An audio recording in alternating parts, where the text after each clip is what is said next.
come now to this topic, materials and their properties. The objective of this topic is that the student should have adequate knowledge on the types and properties of materials and its uses in the design process. Mahalaga ang computation pero hindi lang yan ang mahalaga sa pagdedesign. Kailangan din maging familiar kayo sa mga iba't ibang materials, lalo na yung mga properties of materials. Kasi iba-iba, pag sinabi nating steel, maraming klase ng steel. Ganon. Pag sinabi nating cast iron, marami ding klase yun, cast iron. So, knowing the properties of these materials, ay mas magkakaroon kayo ng skills on designing its parts of a machine para alam mo kung ano yung gagamitin mong material dun. So, let us discuss these engineering materials and their properties. So, sabi dito, the machine elements should be made of such a material which has properties suitable for the condition of operation. So, tama naman yan. Dapat alam mo yung suitable for the conditions of operations. Kasi iba-ibang condition, halimbawa sa malamig na lugar, iba din yung ginagamit ng mga material doon. Pag mainit naman, siyempre, kailangan mo naman doon yung para sa mga mainit na lugar. Yung mga hindi agad nalulusaw, hindi siya mag-fail kahit mainit ang lugar. So kung doon naman sa mga malalamig, dapat alam mo naman kung anong klaseng material ang gagamitin doon. Kasi sa atin, dito sa mechanical engineering, we are dealing here with hot and cold. Pag sinabi nating hot, doon yung sa mga power plants, manufacturing plants, may mga hot places dyan. Sa cold naman, siyempre, yung mga cold storage, ice plants, air conditioning. So, may mga malamig naman dyan. So, kailangan mong malaman talaga yung klase ng material suitable for the conditions of operation. So, we have two classifications of engineering materials. Number one is metals and their alloys, such as iron, steel, copper, and aluminum. Ito yung mga metals and their alloys. Alloy ng steel, ng copper, at saka aluminum. We have also non-metals such as glass, rubber, and plastic. So yan lang ang dalawang pinaka-classification ng engineering materials. The metals may be further classified as ferrous metals and non-ferrous metals. Pag sinabi natin ferrous metals, these are those which have the iron as their main constituent, such as cast iron, wrought steel, and steel. So, pag may iron, okay, ito ang dyan, pinaka-K. Pag mayroon iron, ferrous metals yan. Samantala naman dito sa non-ferrous metals are those which have a metal other than iron as their main constituent. Kung hindi iron ang main constituent, non-ferrous siya. Ano yan? Katulad ng copper, aluminum, brass, tin, and zinc. So, tatandaan nyo lang. Pag main constituent, pag sinabi tayong main constituent, yung main sangkap, pangunahing sangkap. Pag may iron na pangunahing sangkap, ferrous metals. Pag hindi iron, non-ferrous metal. So, ito naman yung general classification of metals and their alloys. So, nandito na siya. Yung ferrous and non-ferrous. Dito sa ferrous, meron tayong steel and cast iron. At dito sa steel, meron pang uling branch, type of steel, yung plain carbon steel, low alloy steel, and high alloy steel.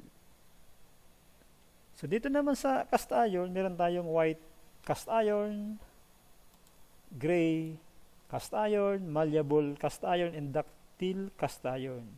Dito naman sa mga non-ferrous metals, sabi ko nga sa inyo, pag non-ferrous, hindi main constituent ang iron. So, halimbawa, ang non-ferrous ay copper, aluminum, nickel, titanium, and lead.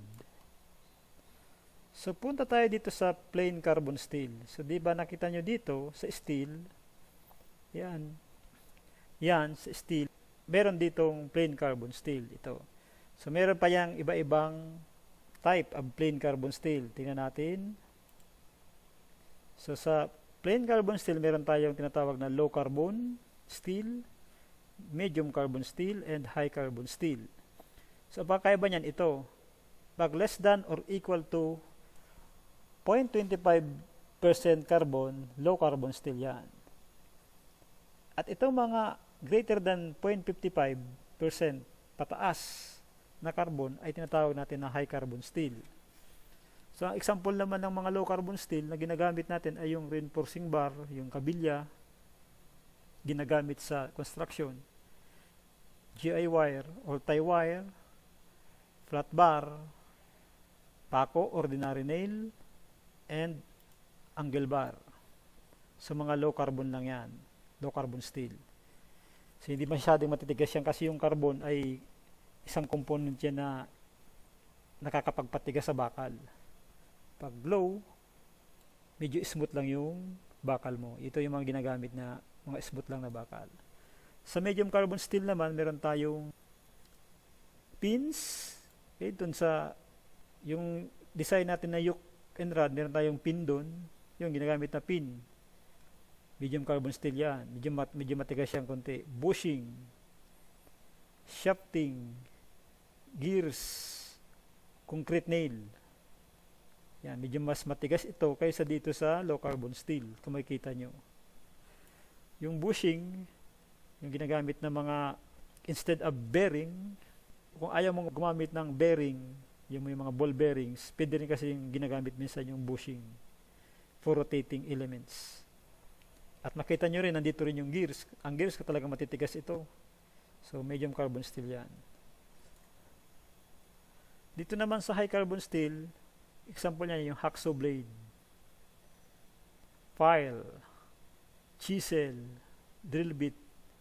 So parang mga tools, di ba? Pag mga tools, pangkat, lalo na pangkat, drill bit, hacksaw blade, file, chisel, hairpin.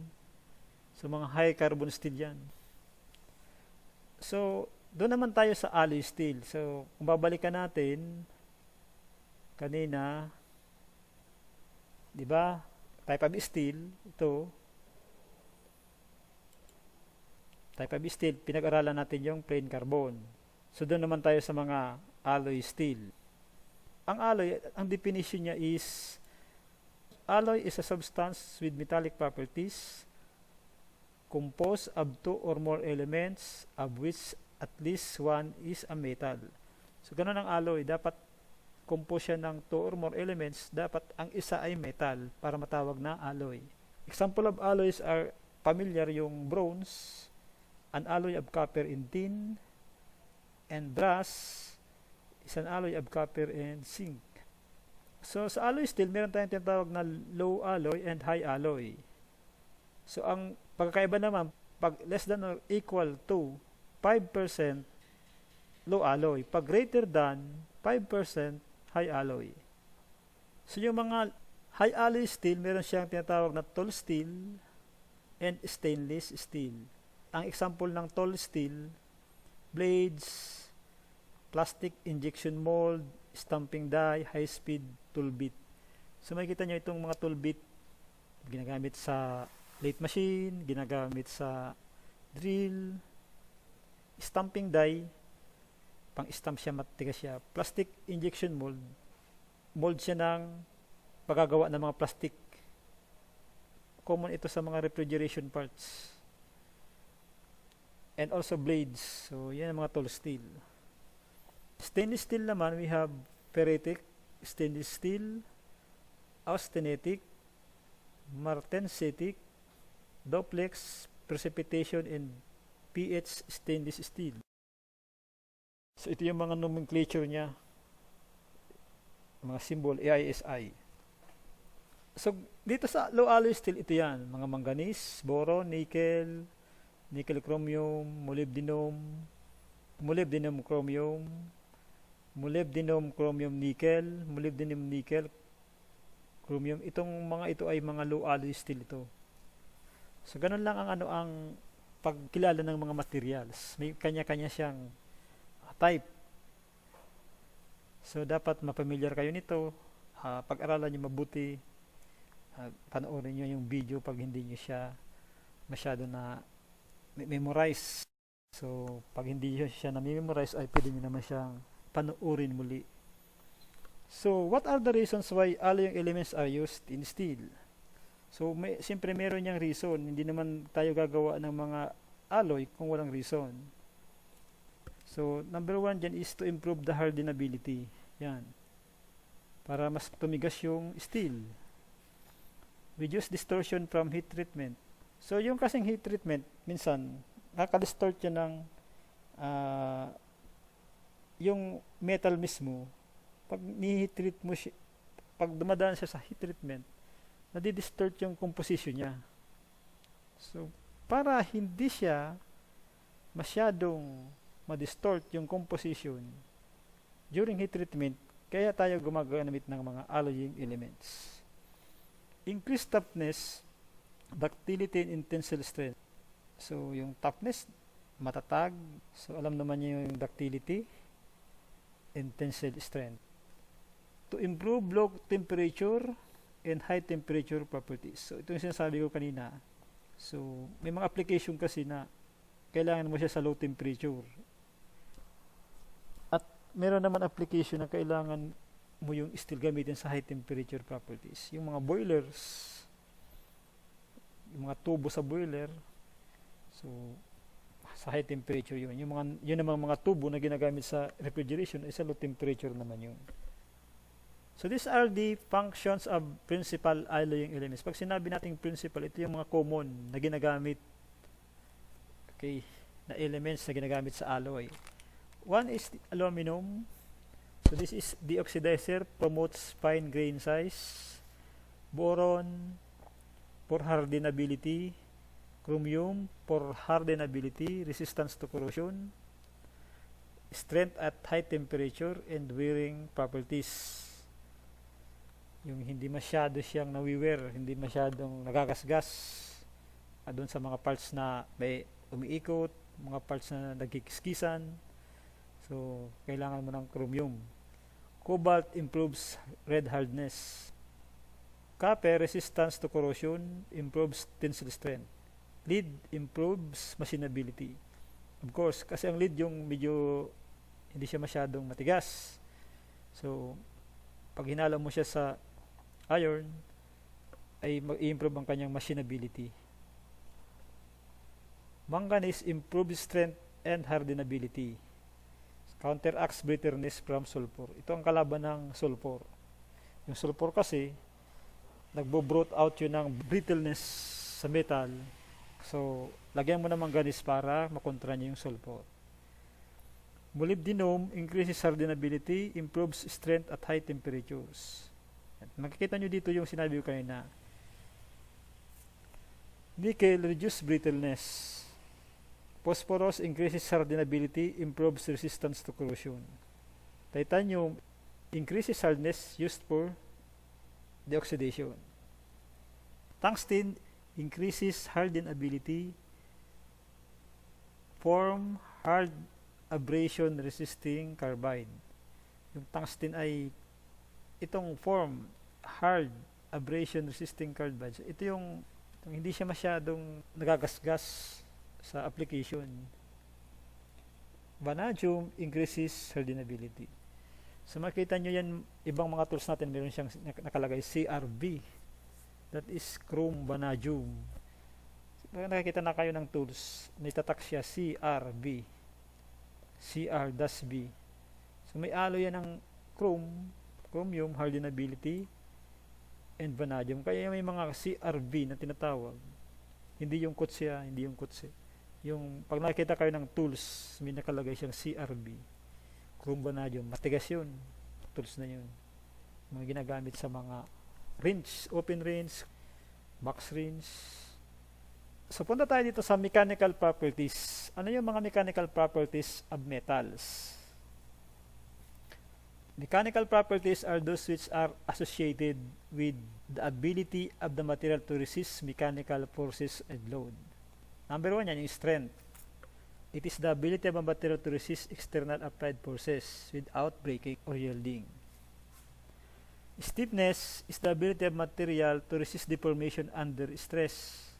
The modulus of elasticity is the measure of stiffness. Mas mataas yung modulus of elasticity, E, mas stiffer yung material mo. It has the ability to resist deformation under stress. Elasticity is the ability of material to be deformed and return to the original shape. Stress is only proportional to strain during elastic deformation. So itong mga terminologies na ito ay gagamitin nyo ito sa board exam. Madalas binibigay yan. Plasticity is the ability of metal to be deformed considerably without rupture. Brittleness is a tendency to fracture without appreciative deformation. Ang brittleness ay kabaliktaran niya ng elasticity. Ductility is that property that permits permanent deformation before fracture in tension. It is the property of a material enabling it to be drawn into wire with application of tensile force. So yung ductility, pag ang isang metal ay ductile, it can be drawn into wire with the application of tensile force. Malleability, it is a special case of ductility which permits material to be rolled or hammered into thin sheets. So the malleable materials commonly used in engineering practice are lead, soft steel, wrought iron, copper, and aluminum. Toughness. It is the property of a material to resist fracture due to high impact loads like hammer blows. So yung pag minartilyo mo, minaso mo at hindi siya nag-break, so mataas ang toughness nun. Machinability is the property of material which refers to a relative case with which a material can be cut. Yung mga machinable na metal, madali siyang turnuhin sa madaling sabi. Madali siyang lagariin, madali siyang i-shape sa mga shaper o sa lathe machine.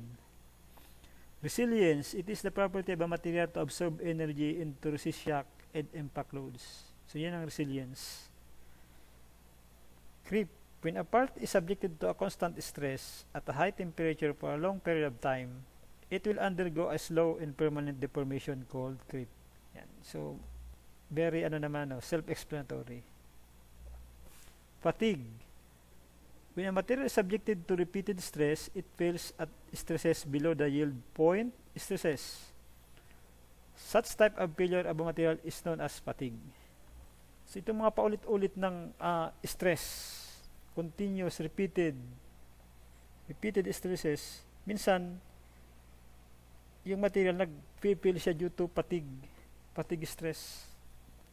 This property is considered in designing shafts, connecting rods, springs, gears, etc. Makikita nyo, ito kasi yung mga gumagalaw, designing shaft, gumagalaw yan. Connecting rods, ganun din. Springs, ganun din. May mga constant meron siyang mga constant stresses. Meron siyang palaging stress. Maging man yan ay dead load, continuous yung stress niya. So, minsan yung fatigue ay importante yun, the property. Hardness, it embraces many different properties such as resistant to wear. So, pag malakas ang resistance to wear niya, hard yan, di ba?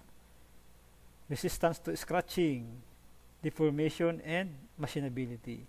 It also means the ability of metal to cut another metal. So, hard metal can cut soft metals. So, machinability at saka hardness ay magka-kontra din yan. Para din yung brittleness and ductility. The hardness of a metal may be determined by the following tests. Number 1 is Brinell hardness test, Rockwell hardness test, Vickers hardness, and Shore scleroscope. Brinell hardness number is determined by a standard pressure 3,000 kg and for soft metals is 500 kg. It is applied to a 10 mm ball which presses 10 seconds or more on the surface of the material being tested. Halimbawa, ito yung specimen mo, ito yung material na tinitest mo. ito yung ball, 10 millimeter diameter. So, ipipress mo siya ng 3,000 kilogram. So, ma-indent siya, siyempre lulubog yan. If the area of the surface of indention is equal to 10 square millimeter, so BHN can be computed as equal to 3,000 kilogram divided by the area of indention. Dito, BHN is equal to the applied load divided by the area of the surface of indention in square millimeter. Ito yung example. Halimbawa, yung area of surface of indention, ito yung indention niya, sa area niyan. Susukatin mo yung area. Yung nag-indent, yung lumubog, yung na-deform. So, pag dinivide mo yung force divided by the area, that is your BHN number. So, for steel with BHN greater than 200 but less than 400, SU can be approximated be equal to 500 BHN. So, ganun yung ultimate strength. I-multiply mo yung BHN niya. If this BHN is between 200 and 400. So, multiply by 500, that is your ultimate strength. For example, for BHN equal to 300, halimbawa ito, 300 BHN. Okay. I-multiply mo siya ng 500, the ultimate strength of the material is 150,000 PSI. So, ganun yung pagdedetermine ng hardness through the use of BHN. Kung gusto mo siyang i-convert sa ultimate strength, SU. So, sa Rockwell test naman, it utilizes several different indenters. So, pares lang siya ng Brinell hardness, pero may iba-iba siyang indenters. Doon sa Brinell hardness ay meron siyang 10 mm diameter ball. Dito ay meron siyang 116 for 100 kg load. Meron siyang diamond indenter for 150 kg load. Iba naman yung for 60 kg load. And iba naman yung for 100 kg load. So, may pagkaiba-iba. So, mayroon siyang Rockwell B, C, A, and D. Sa Vickers tester naman, has square-based pyramid diamond indenters. Sure scleroscope number is obtained by letting a freely falling hammer with a diamond point strike the object to be tested and measuring the height of rebound. The height is the sure number. So, ito ay iba naman ang style ng sure scleroscope. So, may hammer siya, bibitawan, freely falling, yung hammer ay may diamond point. So, simple diamond, yung matigas yun. So, pag strike nun sa object, simple magre-rebound yun, pataas. So, yung taas ng rebound niya, pagbagsak niya din, magre-rebound siya pa itaas. Yung taas ng rebound niya ay yung height of the sure. The height is the sure number. So, this graph is the relationship of hardness numbers, the Rockwell hardness, sure hardness, and the SU. So, pinagsama-sama dito yung iba-ibang hardness indicators.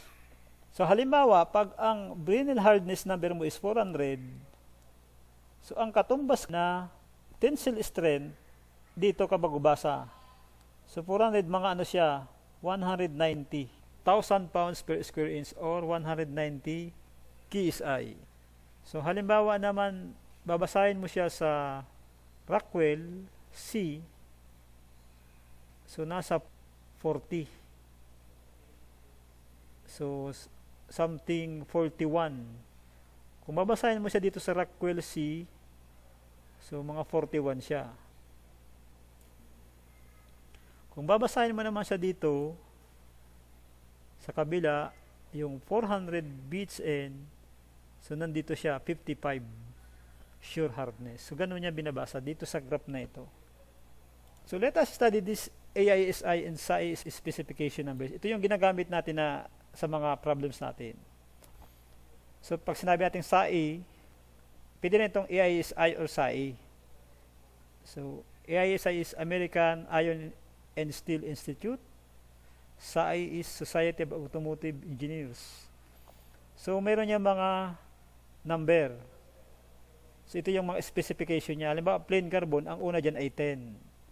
Free cutting, 11. So, and so on. Ito yung mga number niya. Yung mga XXX, ito na yung mga makikita niyo mamaya.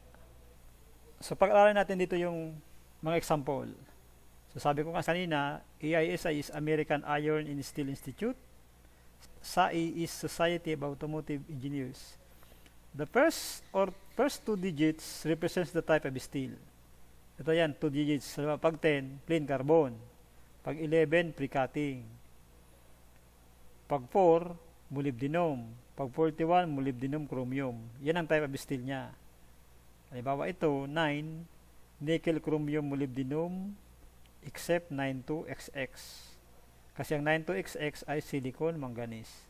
Ito ang pagkakakilanlan mo, mga number na nauna ha, first or two ng type of steel. So, the last two digits is equal to the average carbon content in hundreds of percent. So, halimbawa, example, 1020. AISI 1020. So, this is plain carbon steel with 0.20% carbon. Yan. Yang 20 is 0.20% yan. 1340, this is 13. Titingnan mo dito, ang 13 ay manganese. So, manganese steel yan. Ang 40 niya is 0.40% carbon. 4130, that is 41 is molybdenum chromium. Here, yung 30 niya is 0.30% carbon. 9255, yung 92 ay silicon manganese steel, yung 55 ay 55% carbon. So, ganun ang pagbabasa nito. So, makaka-idea ka kung malaki yung carbon. Mababasa mo siya sa huling digits. Pero that is hundreds of percent. Percent na siya pero hundreds pa siya. Kaya 20 hundredths of percent niya. 0.2%, 20 hundredths. Kasi yung 20 hundredths yan. Tapos halagan mo pa siya ng percent. Ang 40 hundredths yan or 0.4. Tapos halagan mo pa siya ng percent. So 55 is 55 hundredths or 0.55 and another is percent. So ganun ang pagbasa niyan. Okay, hanggang dito muna. So I hope nakatulong ito sa inyo yung lesson na ito na makilala nyo yung mga iba-ibang klaseng steel. Anyways, meron naman talagang ibang subject para dito, yung materials engineering. So this is only a supplementary of machine design, parang review, in order for us to master the type of materials, yung mga importanteng pointers, mga importanteng materials na dapat ninyong malaman as we go on with this subject, machine design. Okay, yan muna. Salamat.